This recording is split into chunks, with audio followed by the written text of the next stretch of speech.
Keadilan merupakan suatu topik penting dalam etika, terlebih lagi dalam konteks ekonomi dan bisnis, karena bukan hanya sebatas perasaan atau sikap batin saja, tetapi menyangkut kepentingan orang banyak dan juga tuntutan orang banyak pihak. Hubungan antara ekonomi dan keadilan terjalin dengan erat. Masalah keadilan atau ketidakadilan baru muncul jika tidak tersedia barang cukup bagi semua orang yang menginginkannya. Adil, tidaknya suatu keadaan selalu terkait juga dengan kelangkaan.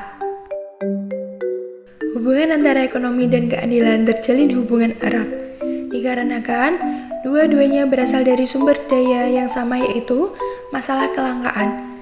Kelangkaan adalah asal-usul dari ekonomi dalam dua arti, tentang barang yang melimpah ruah dan tidak menimbulkan masalah ekonomi, dan tentang barang yang tidak melimpah ruah namun menimbulkan masalah ekonomi.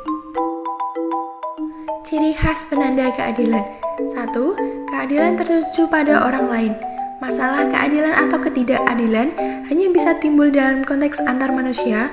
Untuk itu diperlukan sekurang-kurangnya dua orang manusia. 2. Keadilan harus ditegakkan. Keadilan harus ditegakkan atau dilaksanakan, jadi keadilan tidak diharapkan saja atau dianjurkan saja. Keadilan mengikat kita sehingga kita mempunyai kewajiban. 3. Keadilan menuntut persamaan. Atas dasar keadilan, kita harus memberikan kepada setiap apa yang menjadi haknya tanpa kecuali.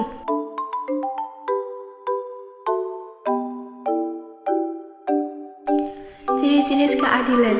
A. Pembagian klasik. B. Pembagian modern. C. Keadilan distributif. Pembagian klasik. 1. Keadilan umum.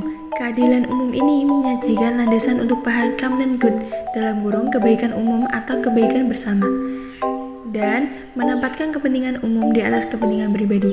2. Keadilan distributif. Berdasarkan keadilan ini, negara atau pemerintah harus membagi segalanya dengan cara yang sama kepada para anggota masyarakat. 3. Keadilan komunitatif.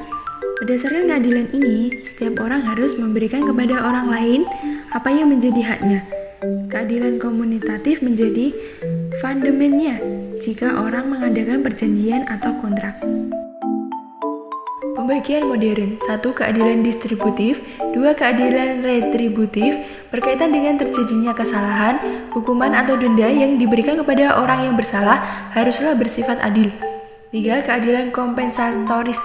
Berdasarkan keadilan ini, orang mempunyai kewajiban moral untuk memberikan kompensasi atau ganti rugi kepada orang atau instansi yang dirugikan. 4. Keadilan individual dan keadilan sosial. Cara yang paling baik untuk menguraikan keadilan individual dan sosial adalah membedakannya dengan keadilan individual. Keadilan distributif. 1. Prinsip formal menyatakan bahwa kasus-kasus yang sama harus diperlakukan dengan cara yang sama, sedangkan kasus-kasus yang tidak sama boleh saja diperlakukan dengan cara yang tidak sama. 2. Prinsip material. Peukhem dan Browi menyebut 6 prinsip mengenai prinsip material yang melengkapi prinsip moral.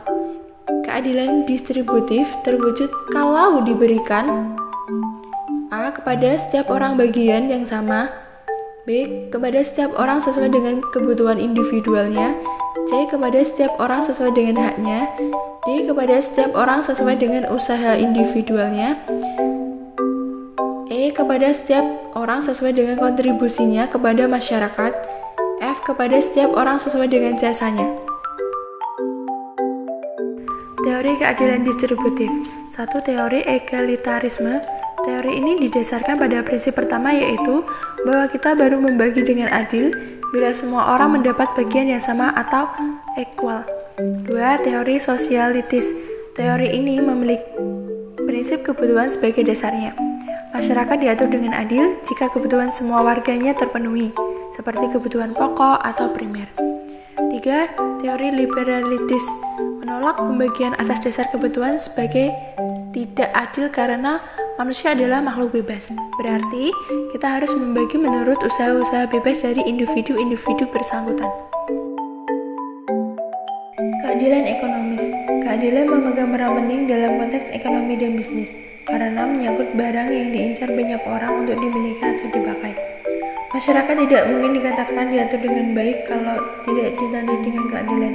Namun, alangkah lebih baik keadilan harus berperan pada tahap sosial maupun individual.